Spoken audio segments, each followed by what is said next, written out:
वो एक जीवन में ऐसा पला था जो मेरी जेब में एक सिंगल पैसा भी नहीं था, उनसे आया था।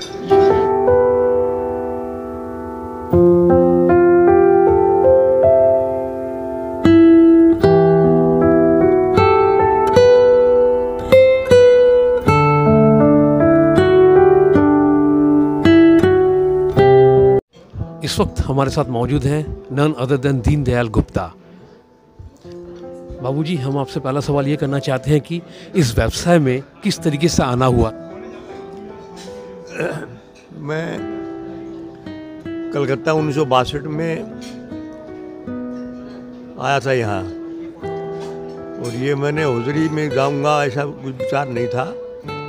अकाउंटेंट बन करके यहाँ सर्विस में आया था, और सर्विस में रहते रहते कुछ ऐसा मौका मिला हौजरी लाइन में जाने का, तो हौजरी लाइन में गया मैं।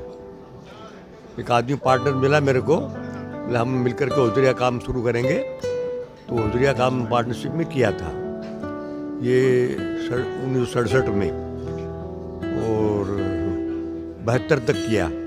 72 के बाद फिर बहुत इंटरेस्ट किया। तो वो दौर या वो साल कौन सा था जिस दौरान आपने तरक्की की या तरक्की के राह पर चलना शुरू किया? तरक्की तो शुरू से ही तरक्की में था।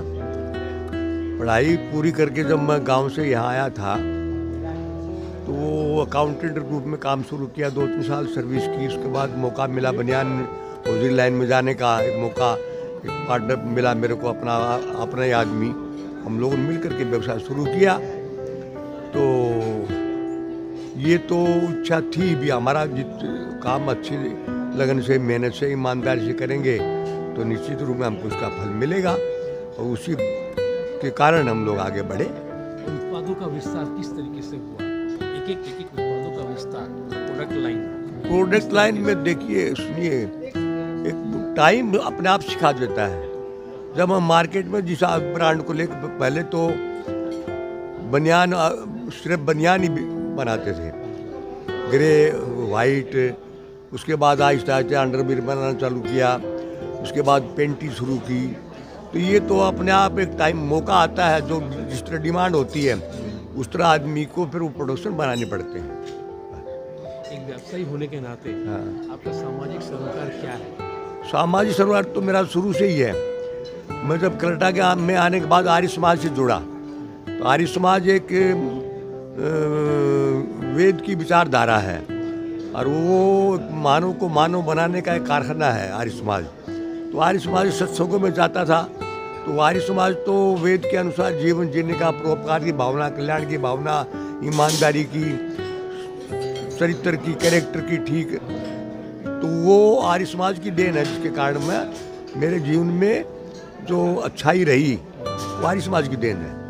आप तो गौ सेवा से भी जुड़े हुए हैं? बिल्कुल, गौसेवा से, पिंजरापोल सोसाइटी में भी? नहीं, पिंजरापोल से भी जुड़े हैं। नहीं, अपनी गौशाला बना रखी है मैंने।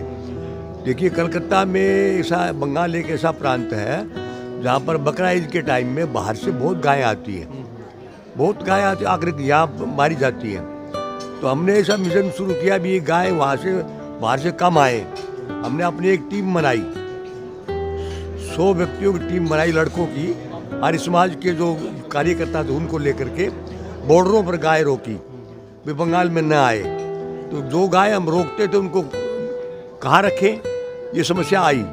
तो समस्या आई तो बिहार में कई जगह, धनबाद है, झरिया है, कतरा है, वहाँ पर अच्छी अच्छी गौशालाएँ हैं, उनमें वहाँ रखा हमने।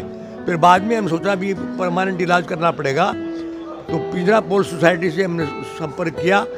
वो उन्होंने कहा भी हम गाय ज़्यादा नहीं रख सकते। तो हमने फिर खड़गपुर के पास करीब 100 बीघे ज़मीन खरीद करके, वहाँ पर काफ़ी आदमियों को मिल करके हम लोगों ने वहाँ पर एक गौशाला बनाई, और वो आज 2013 से बन करके आज तक उसमें 700 से 800 गायें रहती है, बूढ़ी लंगड़ी सब गायें रहती हैं। जो भी गाय लेके आता है भी हम गौशाला में देना चाहते हैं, हमसे सेवा नहीं होती, हम रखते हैं उनको, और रख करके उनको ठीक ढंग से उनका इलाज भी करते हैं। बीमार आती हैं, इलाज करते हैं, उनको रखते हैं, खाना पीना सब वही होता है। बहुत बड़ा ग्राउंड में गया हमारे पास, बिल्डिंगें हैं वहाँ पर, और काफ़ी आदमी कम से कम 35 वर्कर रखे हुए हैं गाय की सेवा करने के लिए, निरंतर गाय की सेवा कर रहे हैं। और इस 50 साल के दौरान हाँ। मैंने बतौर व्यवसायी कोई अगर यादगार लम्हा अगर आप साझा करना चाहोगे, किस किस्म का?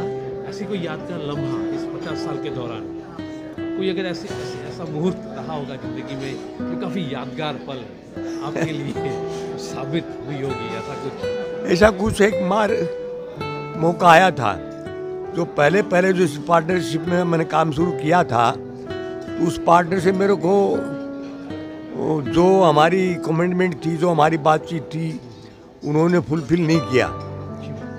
उन्होंने मेरे को जो पार्टनरशिप में काम शुरू करने के लिए कहा था, पार्टनरशिप में काम शुरू किया, लेकिन हमारी कोई लिखा पढ़ी नहीं थी। हाँ, कोई डॉक्यूमेंट नहीं था। यानी उम्मीदों पर वो लोग खड़े वो बाद में 2 साल के बाद उन्होंने मना कर दिया कि हमने आपके साथ पार्टनरशिप में नहीं किया, आपको सर्विस में रखा है। तो मैंने कहा सर्विस में मैं क्यों रहूँगा, क्या ज़रूरत है। वो एक लम्हा ऐसा था, मैं कुछ पल के लिए 1 महीने के लिए खाली रहा, यहाँ कोई काम नहीं था। उसके बाद फिर एक आदमी मेरे को मिला, उसके साथ में काम किया। वो एक पल ऐसा आया था जो मेरी ज़िंदगी का मेरे को एक मौका दे के गया कि कभी भी किसी के साथ में आँख बंद करके काम नहीं करना, सोच विचार के काम करना, और डॉक्यूमेंट से काम करना, बिना खाली ज़बान के ऊपर काम नहीं। क्योंकि ज़माना ऐसा आ गया, ईमानदारी में भी खयानत होती है। जिस आदमी के साथ काम किया, मैंने मेहनत से किया, लगन से किया, उस आदमी मेरे को धोखा दिया। तो मैंने वहाँ से एक सीखा वहाँ पर भी आदमी जब भी कोई काम करे तो डॉक्यूमेंट होने चाहिए, लिखा पढ़ी होनी चाहिए, उसके बाद काम करें ईमानदारी से। ये एक पल आया था मेरे पास। तो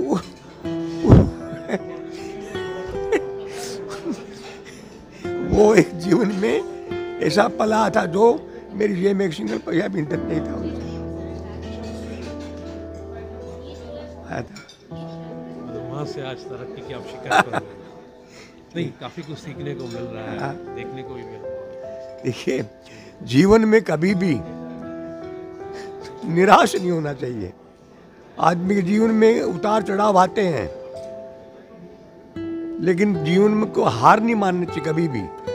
आदमी का उद्देश्य अच्छा होना चाहिए, और वो किसी के साथ भी धोखा करने की भावना नहीं होनी चाहिए।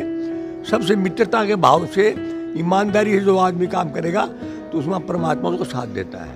और मैंने हमेशा परमात्मा को साथ रखा कि मेरा परमात्मा मेरे साथ है, तो मेरे को क्या चिंता है, कोई चिंता नहीं है।